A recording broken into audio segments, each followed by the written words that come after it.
ketika segala sesuatu seperti Mas Abrang, Pak Zawawi, juga Cak Nun, ketika segala sesuatu apabila kita sudah melihat segala sesuatu itu menjadi tanda-tanda Tuhan. Itu pemahaman saya ya. Jadi ketika kita sudah menjadi observer, apalagi yang harus kita lakukan? Terus yang menjadi kegalauan saya, kenapa Tuhan memilih saya untuk hidup, untuk ada? Bisa, jadi itulah kegalauan saya yang selama ini.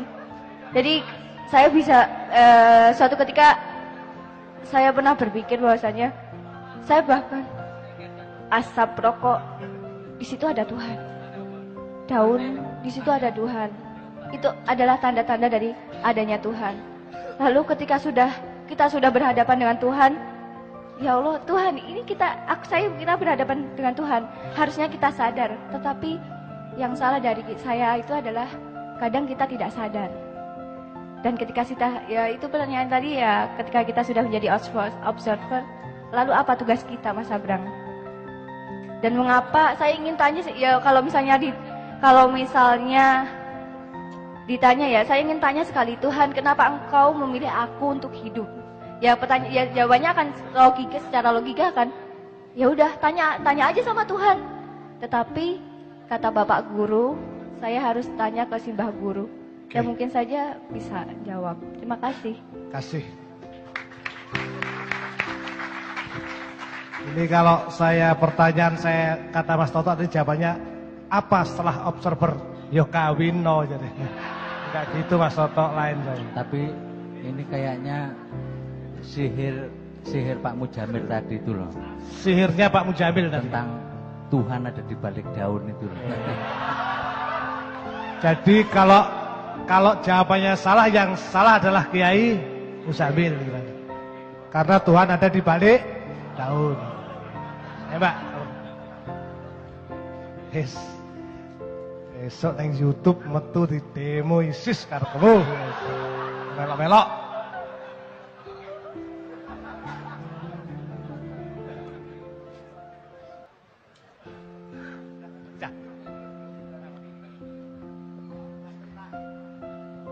Assalamualaikum warahmatullahi wabarakatuh. Selamat dini hari. Nama saya Niken dari Blitar. Saya ingin menanyakan pada Cak Nun tadi, tepatnya menagih. Jadi katanya akan di sini akan diberitahukan kenapa, ada apa dengan dolar yang terus-menerus naik sampai 14.045 mungkin. Kemudian lebih ya, lebih. Yang pertama itu, kemudian untuk mungkin saya tadi agak melihat judul ini Medan Sunyi Palagan Kasunyatan, bahwa kita benar-benar dihadapkan perang. Perang dengan siapa? Kita memilih dengan Tuhan atau setan itu maksud saya seperti itu. Apakah dengan kita di Indonesia mencermati keadaan di sini ini, kita memilih jadi Tuhan atau setan? Pilihan mana yang terbaik, pilihan mana yang paling fungsional, dan pilihan mana yang paling masuk akal itu. Kadang-kadang kan kita minta dipilihkan, namanya cewek Pak ya. Kemudian itu pertanyaan 2. Yang ketiga, untuk Mbak Vika. Saya itu pernah lapor ke Ombudsman, cuma harus tetap ada politik identitas. Jadi nama disebutkan dengan jelas, nama pelapor, kemudian nama yang dilaporkan sampai tetek bengek. Nah, yang saya takutkan, saya menjadi anyel gitu loh. Mau lapor saja kok repot. Jadi memang yang lapor itu memang harus punya nama, KTP, dan yang dilaporkan. Cuma kalau saya ini pengen lapor, kenapa PLN akan naik, itu kemana gitu.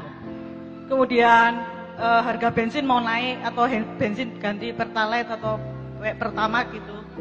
Nah itu saya lapor ke mana? Ombudsman atau DPR yang ya begitulah, atau bagaimana? Kemudian kalau kita mau melaporkan Ombudsman sendiri ke siapa gitu.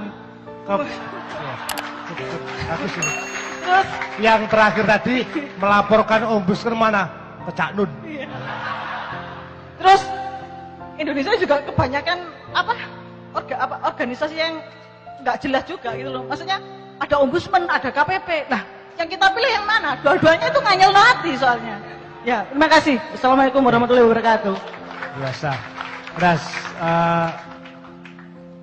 Three Women. Oke, nama maju aja Mas di mic-nya. Ya, silakan. Ya, Mbak. Bismillahirrahmanirrahim. Assalamualaikum warahmatullahi wabarakatuh. Yang ingin saya namanya Mbak tanyakan, biar dicatat Mas Toto. Nama saya Diana. Diana. Oke. Saya tertarik dengan tadi perkembangan fase kemakhlukan yang disampaikan sama Mbak Nun, yang ada mulai materi, benda dan sebagainya. Nah, itu bagi saya teori perkembangan yang baru. Yang ingin saya tanyakan, kira-kira tadi itu saya akhirnya mikir-mikir sendiri. Kira-kira perkembangan fase kemakhlukan itu sifatnya linear, apa siklikal, apa dia maju, dia siklikal tapi maju. Nah, seperti itu. Maksudnya kalau misalnya linear kan berarti ketika dia sampai di fase manusia, dia tidak akan jatuh ke hewan, katakanlah seperti itu. Ketika dia sudah sampai ke hamba Allah, dia tidak jatuh ke yang lebih bawah lagi. Kalau linear berarti kan, kalau siklikal kan berarti ada kemungkinan untuk kembali. Terus kemudian yang kedua, menghubungkan fase perkembangan itu dengan yang disampaikan sama Mas Abrang tentang identitas dan personality. Kan kalau menurut saya itu ada hubungannya dan sangat berhubungan.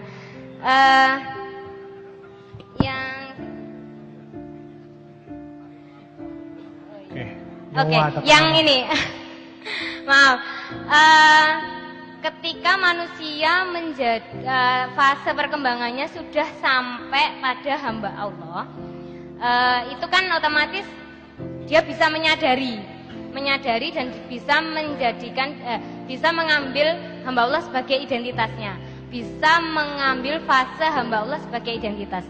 Yang ingin saya tanyakan, ketika dia sampai ke fase Khalifatullah, apakah Khalifatullah itu bisa diambil dijadikan sebagai identitas seperti itu, atau sebenarnya bisakah kan tadi identitas itu kan segala sesuatu yang kita personality segala sesuatu yang kita miliki yang kita tidak bisa kontrol. Nah, Khalifatullah itu apakah masuk personality atau bisa personality tertinggi atau identitas tertinggi, ngoten maksudnya? Sip. Nggih. Nggih. Terima kasih. Maaf jika bulet. Saya selalu maafkan orang yang monggo Cak Nun. Ringkesnya saya kira luar biasa. Ini waktu kita tinggal sangat sedikit. Kita niati aja karena sekarang tinggal 20 menit kurang. Kita niati maksimal sampai 3:30 sisisan. Karena kita punya utang, Sabrang harus nyanyi satu dan nanti kita akhiri.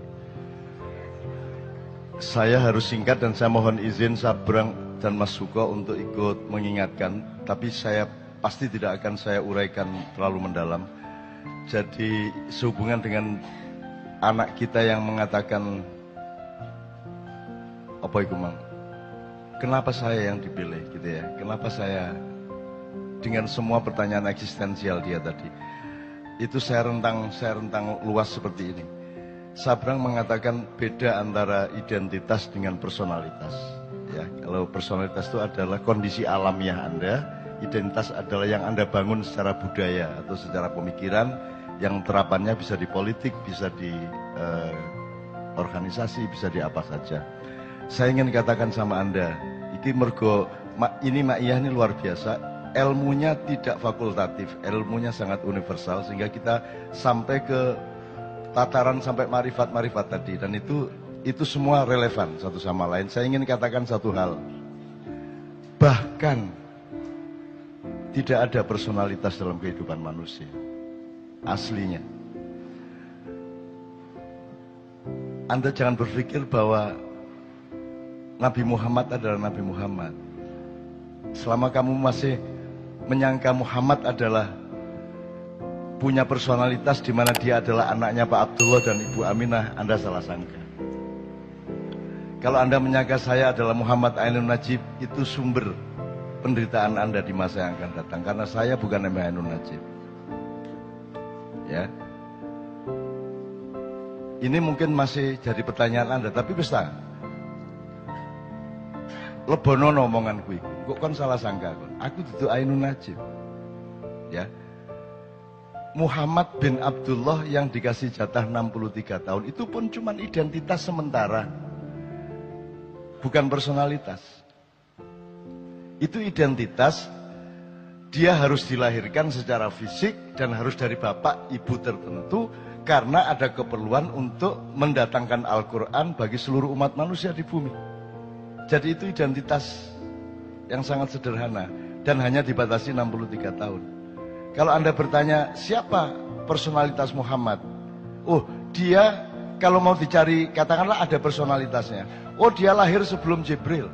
Dia lahir sebelum Iblis, sebelum Kanzul Jannah, sebelum Al-Khoshi, sebelum As-Sajid, sebelum Ar-Roqi, sebelum yang paling khusyuk dalam kehidupannya yaitu Iblis. Sebelum yang paling roqi, orang yang paling menundukkan badannya kepada Allah, orang yang paling mensujudkan wajahnya kepada Allah, orang yang paling bisa dipercaya untuk menjadi penyebar kesejahteraan atau bendaharawan surga. Dia adalah juniornya Muhammad. Jadi Muhammad itu bukan yang Anda kenal di Arab itu. Yang Anda kenal di Arab itu adalah resonansi dari personalitas Muhammad. Lagi nek anjane kate runu tak dudui kok. Ya. Jangan disangka Muhammad bin Abdullah itu adalah personalitas. Itu cuma tugas sementara. Dan hanya sebentar sekali yaitu 63 tahun. Jangan disangka bahwa dia sebuah diri. Dia hanya sebuah peran. Ya mas. Kalau dicari, oke, kalau masih ada personalitasnya ya Nur Muhammad, cahaya Muhammad, Big Bang kata orang modern. Di mana Allah menciptakan cipratan cahaya yang kemudian menjadi kumparan-kumparan terus kemudian membelah-belah menjadi planet-planet dan galaksi-galaksi, satelit-satelit dan matahari-matahari. Jadi Muhammad itu lahir sebelum alam semesta. Muhammad itu lahir sebelum Iblis, apalagi Jibril.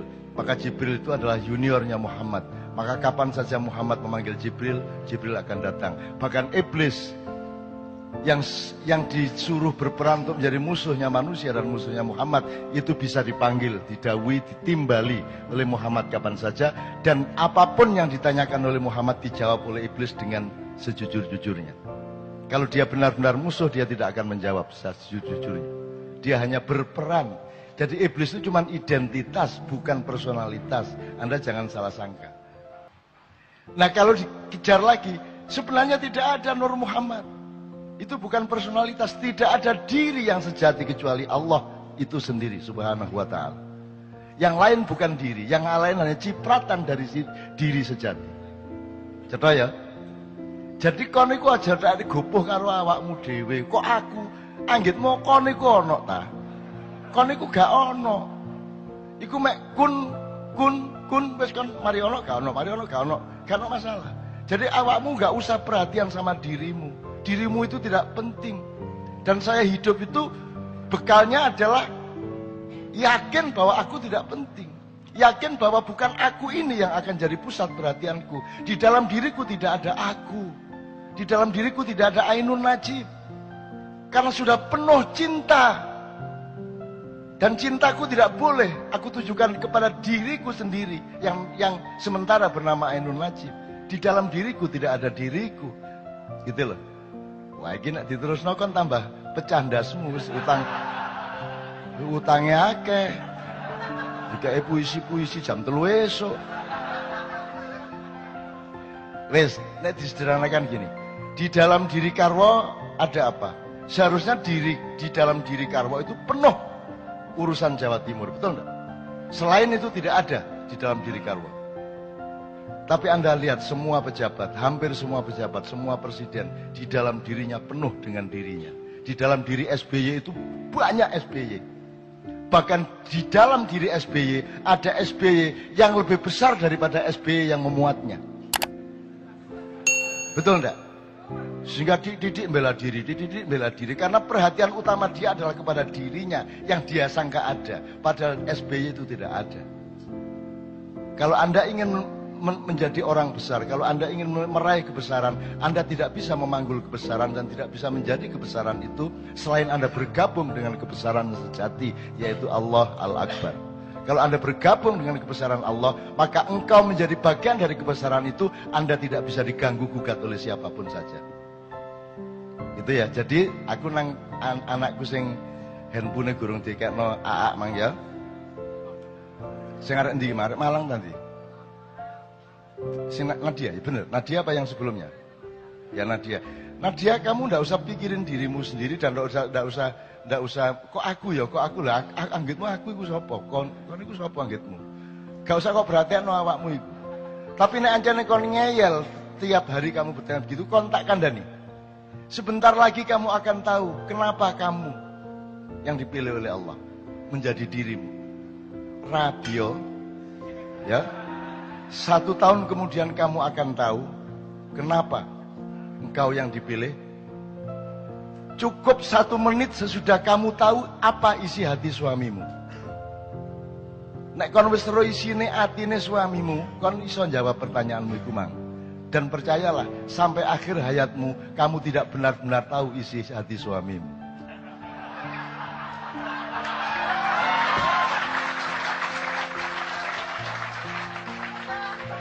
Wis ta aja adik percaya karo sapa-sapa kejaba karo Gusti Allah. Bojomu nuroni kon bayangno Luna Maya iki.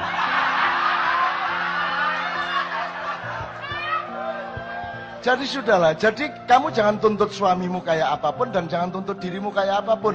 Penuhilah dirimu dengan pekerjaan-pekerjaan dan perbuatan baik yang Allah perintahkan.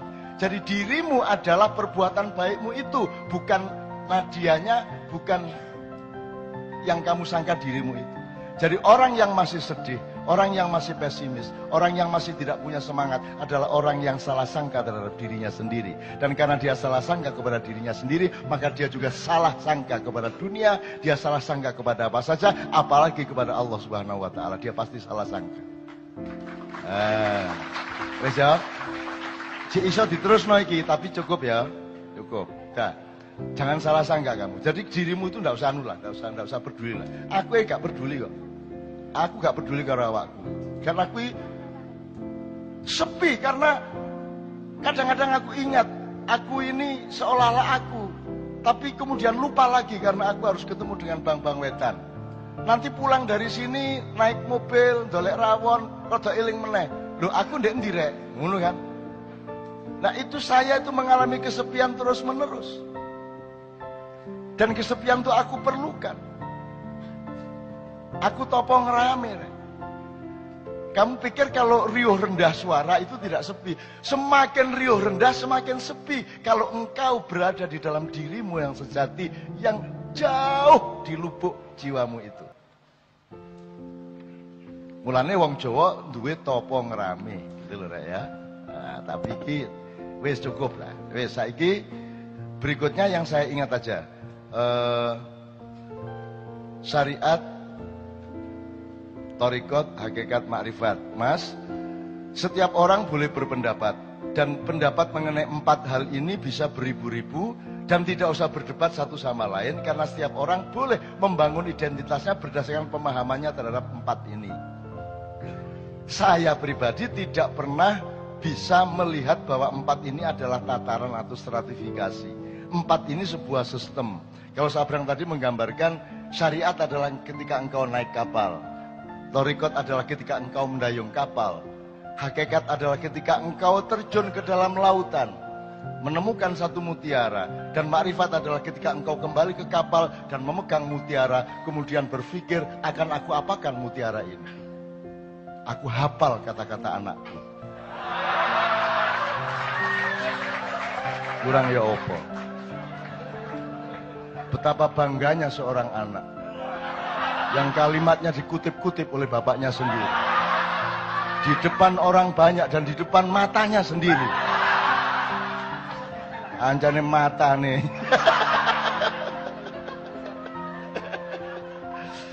Iki duduk pilih setan nih ya. Iki temenan nih. Mas, kalau saya itu sebuah sistem mas, tidak ada tatarannya. Ini coba nanti Anda analogkan dengan berbagai macam kasus dalam kebudayaan. Tidak ada ono iki level syariat. Tidak mungkin syariat dilakukan tanpa hakikat. Dan tidak mungkin hakikat didapatkan tanpa torikot. Dan tidak mungkin orang yang bertorikot tidak mendapatkan makrifat. Makrifat itu sederhana. Dari tidak tahu menjadi tahu itu makrifat. Itu ngono tok. Gak angel-angel. Kon gurung tahu mangan sambel, arek umur mulai kelas 5 SD mulai jajal-jajal sambel, maka dia bermakrifat terhadap rasa pedas. Karena rasa pedas tidak bisa dijelaskan. Tidak ada ilmu apapun, dosen manapun, profesor dokter manapun yang bisa menjelaskan pedas itu opo, ya opo, gak iso jelasno. Kudu kok lek, kudu kok dilat iku lombo. Gitu loh teman sekalian. Ya napa Mas, sampean katin duwe anak bupati ta mbambung ae. Wis bapak mbambung ae wis.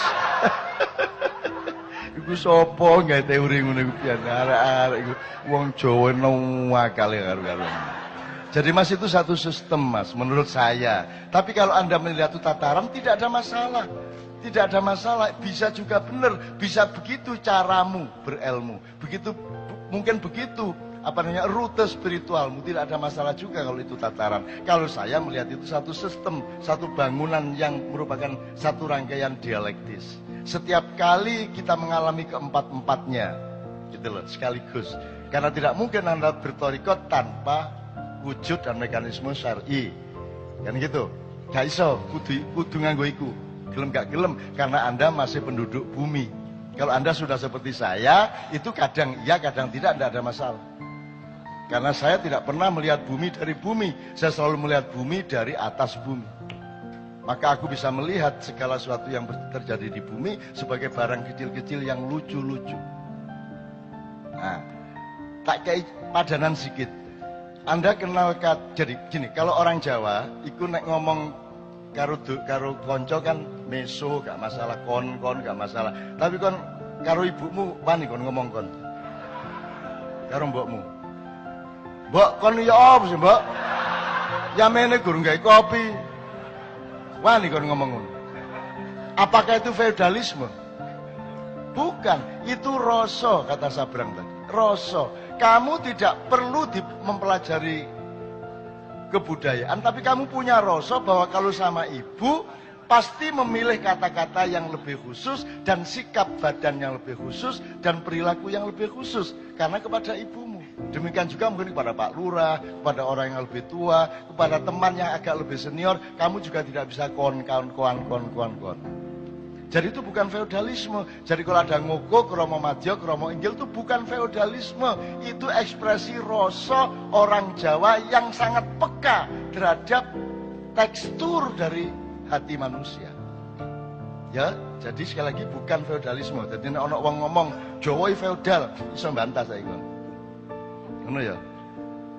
Itu. Dan Anda sarankan gak usah wong luar Jawa ndak usah belajar bahasa Jawa dibanding lu dhewe. Iki Kiai Kanjeng kepethuk wong Suriname di Londo. Sing wong Jawa Suriname iku senengane iku nggodha. Jadi wong Jawa di Suriname kan lumayan berkuasa secara sosial. Dadi nek ana negro, ana wong Latin iku diuruki cara Jawa tapi sing elek-elek. Begitu ketemu Kiai Kanjeng ana negro Suriname ngomong nang Kiai Kanjeng, kowe apik, aku apik. Ya. Kowe, iki terusno gak enak iki. Wah, gak sekarang. TV Songo kok dibubarno iki. Siapa sing ngalami wingi? Oh, pik terusno apa? Kowe apik, aku apik. Nek kok terusno pik liyane apa ya? Jadi gak usah tak terusno ya. Soalnya nek guruku ngomong dengan mantep. Mambu, wah, wah ngawur temen, wah arek-arek ngakal. Wong Jawa, ana wong duduk Jawa diwuruki cara Jawa mesti dikai beli setan niku mang. Nah, teman-teman sekalian, contoh lagi satu lagi supaya saya tidak mengatakan Anda harus merubah itu, enggak, tetap seperti itu enggak ada masalah, ya. Misalnya gini, sudra, siapakah sudra? Katakanlah saya ambil 3. Orang mengatakan sudra itu kosakata dari Hindu, seta. Ojo, kon itu belajar sejarah. Sebelum ada Hindu sudah ada kata sudra. Sebelum ada NO sudah ada tahlil. Jadi jangan terus mengatakan, oh nek tahlilan mesti wong NO. Gak, NO iku sing gandol tahlil. Duduk tahlile iku melok NO, ojo kualik kon. Gitu loh rek, sak durunge wong NO lahir tahun 26 sudah tahlilan berabad-abad. Nah, sudra itu tidak ada hubungannya sama Hindu meskipun dipakai oleh kosakata penjelasan teologi Hindu. Jadi katakan 3 ya, sudra, satria, brahmana. Itu sebenarnya bukan soal level dan stratifikasi. Itu soal fokus. Kalau orang fokusnya adalah harta benda dan keduniaan, dia sudra. Dia boleh sholat rajin, boleh naik haji, boleh suka sodakoh, boleh infak, boleh apa, boleh bikin masjid. Tapi kalau niatnya adalah harta benda dan keduniaan, dia adalah sudra. Misalnya kemarin kita acara di Klaten, ada desa sumber air yang sangat makmur dan minta kepada kami, Kiai Kanjeng, syukuran dan mengingatkan penduduk, tolong bersyukur para penduduk di desa itu supaya Allah memberi nikmat lebih besar. Saya kondo kalimat terakhir itu agak setuju. Wes ta nek kate bersyukur ae. Wong Gusti Allah mesti nambahi kok. Tapi nek kate kok niat-niati kok Gusti Allah malah ngurangi. Wis tak berbuat baik tok ae wis, bersyukur tok ae. Aja adik supaya ngono to. Ayo setor 1 juta supaya ngono to. Ayo sembayang di Ka'bah supaya niku lho. Ayo lunga kaji supaya ngono to. Lho kan itu tujuanmu duduk lunga kaji berarti. Kata setelah supaya itu mah lunga kaji me alat, padahal lunga kaji itu harus menjadi fokus. Karena di situlah engkau bertemu dengan sangat private dengan Allah Subhanahu wa taala. Soal supayane urusane Gusti Allah. Ayo rek umroh jake gak sida ditangkep KPK. Lah ngono sih. Jadi umrohnya hanya alat, itu namanya sudra. Jelas ya? Nah, kalau kesatria adalah orang yang fokus hidupnya adalah perjuangan sosial. Mengabdi kepada orang banyak. Kayak ombudsman itu adalah satria-satria. KPK, satria-satria. Pejabat-pejabat seharusnya mereka satria-satria. Tapi banyak pejabat yang sudra. Nah, Brahmana apa? Brahmana adalah orang yang fokusnya taat kepada Allah. Akibatnya karena dia taat kepada Allah, maka dia harus punya identitas satria. Dia harus melayani orang banyak. Karena tidak mungkin dia melayani Allah sendirian, terus tidak melayani orang banyak. Sehingga kalau Anda fokus kepada Allah, Anda menjadi Brahmana, ya, maka Anda otomatis akan menjadi satria. Dan otomatis Anda tidak perlu jadi sudra, tapi pasti mendapatkan kesejahteraan. Itu yang saya sebut keris, pedang, pacul. Nek kon nancane hatimu keris temen, makanya Indonesia tanah sing pusaka piye? Pusaka abadi nan jaya. Sekarang coba Presiden suruh jelaskan maksudnya Indonesia pusaka iku apa? Kon jelas no Presiden iso.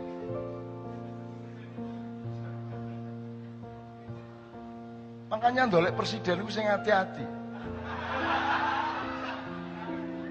Aku wis duwe definisine wis duwe, aku wis ketemu tetesan kecil. Presiden kita nanti harus sak kata iku tok wis cukup untuk dandani Indonesia dan membuat dunia takzim kepada kita. Sopo ae kate mlebu macam-macam, gini gak cewek pisan. Nek dengan satu kata itu beres masalah. Tapi kata-kata no awakmu. Engko sih. Aku biarkan dia di dalam sunyi di balik daun-daun. Ini ya. Sekarang saya tanya sama Anda, Anda kesini tidak ada gunanya kalau Anda bersikap sebagai sudra. Ya toh? Tapi kalau Anda dari satria masih lumayan.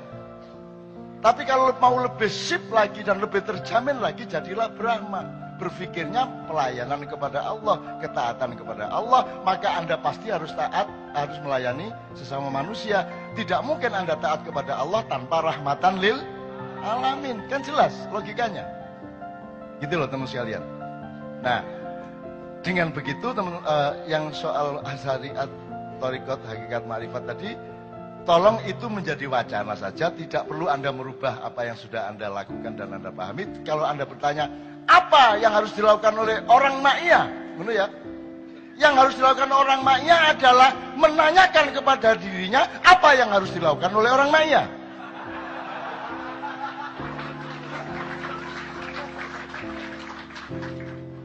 Wis dilatih bertahun-tahun, endingnya takon. Kon iku cak iso jawab padakne.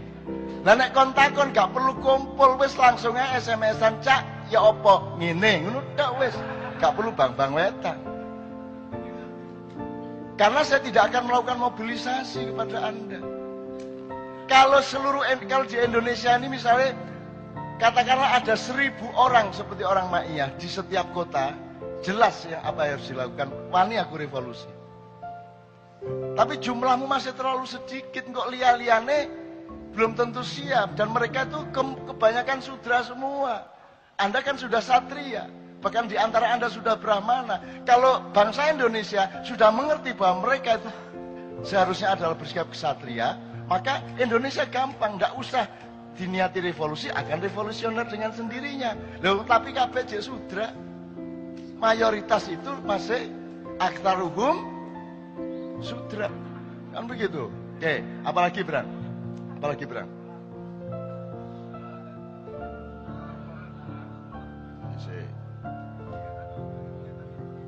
Dolar. Jawab soal dolar. Gini aja. Menurut Anda, dolar naik turun, rupiah naik turun itu murni mekanisme ekonomi atau ada intervensi politik dan kekuatan-kekuatan lain?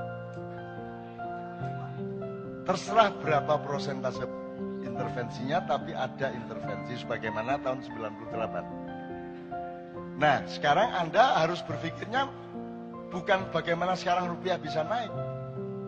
Sebab Anda juga tidak mungkin melakukan wong Anda tutup pemerintah. Menurut saya yang harus Anda lakukan adalah berpikir ulang mengenai revisi peradaban di jangka menengah atau panjang. Nah, pikirkanlah sekarang ada 3 sistem di dalam perniagaan dunia. Ada sistem yang sekarang dipakai yaitu sistem uang. Ya. Uang yang dimaksud uang sekarang itu kan janjane nek kon teplek utawa gaplek iku mek korean iki lho. Korean tak kertas disuwek 10.000, jane mek kertas. Ngono ta? Lah mek iku to jane.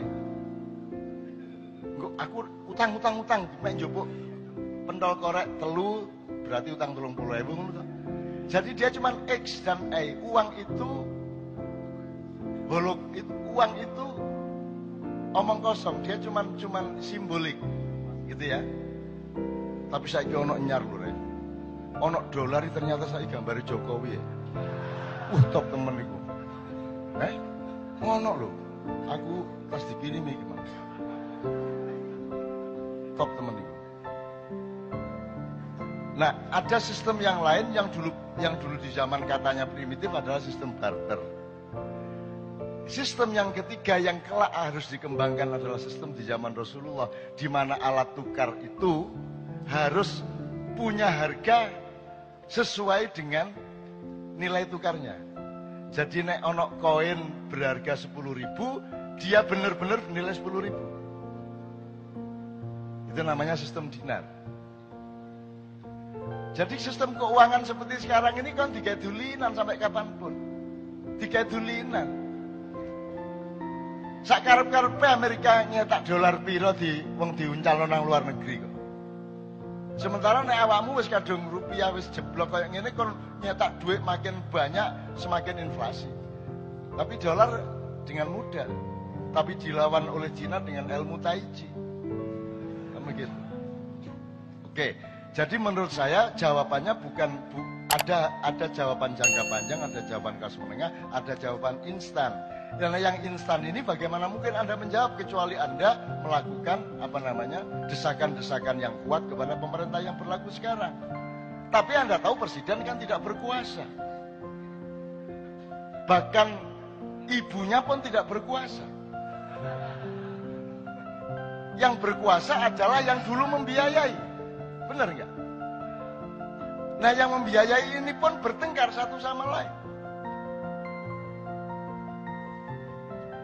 Operator yang ada di istana sekarang itu kan sudah ke Kadipiro sebelum pemilu. Beberapa hari sebelum Pilpres. Sehingga saya sudah tahu apa yang akan mereka lakukan. Jadi pokoknya nek teko nanggon aku cak ingin lho. Cak Nun kira-kira raine ya apa ya ngono lho. Muring-muring tagak. Oh Cak Nun ramah kok gak masalah ya wis dilakoni mari ngono gitu loh. Dan saya kan memang tidak urusan sama itu semua. Karena untuk dandani sesuatu kan seperti Mas Toto bilang, dandani gear sitok, gear liyane cek bogang-bogang, ya gak nuban lah. Gak muter. Jarume gak muter karena kan iki ngene kan untuk akhirnya gire iki muter, akhirnya jarume dek. Indonesia adalah jam tangan yang gire bogang kabeh gak muter tapi jarume iki mlaku terus. Ini ya ya. Iki jarume mlaku terus, iki ya apa carane kok mlaku terus? Itu penjelasannya gampang. Di sekolah gak ono saiki nilai 7, SD SMP gak ono 7. 9, 10. Tidak berarti siswanya pinter, tapi tidak ada sekolah yang mau memberi nilai 7. Karena tujuan pendidikan sekarang bukan bagaimana fakta anak didik. Tujuannya adalah citra sekolahannya. Dan citra sekolahannya itu membuat mereka memanipulasi. Bener tak Karen? Kenapa harus ada citra sekolahan? Karena dia terikat oleh citra kota madianya. Bener nggak?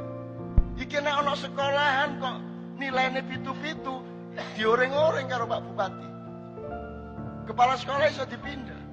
Jadi kita ini sudah salah akidah, salah niat, salah pikir, salah strategi, salah macam-macam. Tidak bisa Anda atasi, ya. Maka itulah sebabnya NO sengaja membuat muktamar untuk menunjukkan bahwa akhir zaman sudah tiba. Oh no, memang sengaja itu. Ya, jadi itu bukan sesuatu yang harus yang pasti buruk, enggak. NO berkorban untuk menunjukkan kepada bangsa Indonesia, hati-hati loh ya. Zaman wis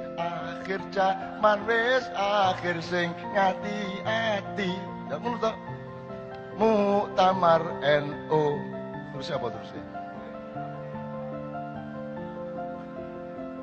Wis wayahe. Ojo ngono to, ojo. Oke, saya tidak mempersoalkan muktamar. Saya tidak ada masalah dengan muktamar NU Muhammadiyatun Nahdlatul Muhammadiyyin. Saya hanya mengajak Anda semua belajar. Tapi ini bukan waktunya. Waktunya sudah sangat sedikit. Kapan-kapan kalau kita mau pelajari, kita pelajari. Ma huwa al-ahwa.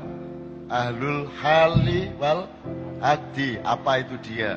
Apa hubungannya dengan sistem pemilihan kualitatif model timur, di mana Wali Songo dulu mempraktekannya yang pertama, kan begitu. Terus ADART NO itu ADART hubungannya apa sama ahwa? Nanti kita pelajari bareng-bareng. Gitu ya teman sekalian. Ono meneh poin Bang.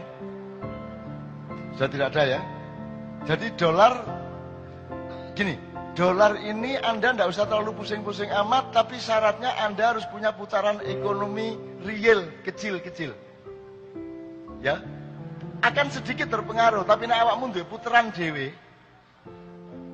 akan tetap survive. Jadi Indonesia iki rupiah manjlok iku penumpang pesawat gak berkurang. Ya tak gak? Mall rame. Mbah iku hubung-hubungane ya apa arek-arek iki? Lah iya iki dome iki mlaku terus, padahal gire iki pokak-pokak kabeh karo karuan. Ada juga unsur keajaiban teman-teman sekalian. Ada kasih sayang Allah kepada Anda semua. Anda jangan sedih. Kalau Anda sedih, Anda salah sangka kepada kehidupan dan engkau salah sangka kepada dirimu sendiri. Atas dasar apa engkau menyedihkan Indonesia? Kon ditakoni tak karo malaikat meneh-meneh. Di kuburan, glebak, terus mungkar nakir. Kenapa kamu membiarkan Indonesia hancur? Gak ono pertanyaan ngono iku. Wahai jenazah, kamu dulu milih presiden siapa? Gak ono pertanyaan itu. Tidak ada klausul dan undang-undang mengenai Indonesia di dalam aturan akhirat. Saya tidak mengatakan Anda terus jangan bela Indonesia, tidak. Tapi tidak ada tema itu. Makanya sekarang gini, sedikit aja. Penting di, wis rabi ta guru? Sing wis rabi sapa? Wis ya? Anda milih mana? Keluargamu bubar, ta Indonesia bubar?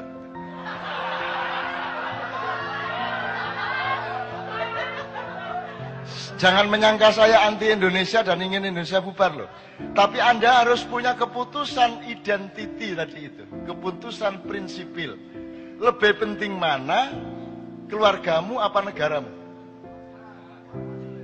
Nah, Anda mengatakan lebih penting keluarga dari negara itu kan tidak berdasarkan seleramu, tapi berdasarkan firman Allahmu. Ku anfusakum wa ahlikum naro. Itu tok kewajibanmu. Itu tok. Sing ditakoni kok mek iku tok. Kok kon iku gaene nempilingi anak. Lho ngono tok paling takoni malaikat. Gak ono pertanyaan kenapa kamu biarkan dolar merajalela. Gak ono. Gak ono dalam daftar wis tak delok, gak ono. Pertanyaannya malaikat. Nah, apakah kita terus tidak nolongin Indonesia? Tolonglah Indonesia, tapi pada posisi sodakoh. Bersodakohlah untuk Indonesia, itulah nasionalismemu. Bukan karena kamu wajib, karena kalau kamu wajib rendah. Tapi kalau kamu rela dan cinta, tinggi derajatmu. Betul nggak? Ayo dukur di zakat atau sodakoh. Wes. Dukur di kualitas fardu ain apa fardu kifayah?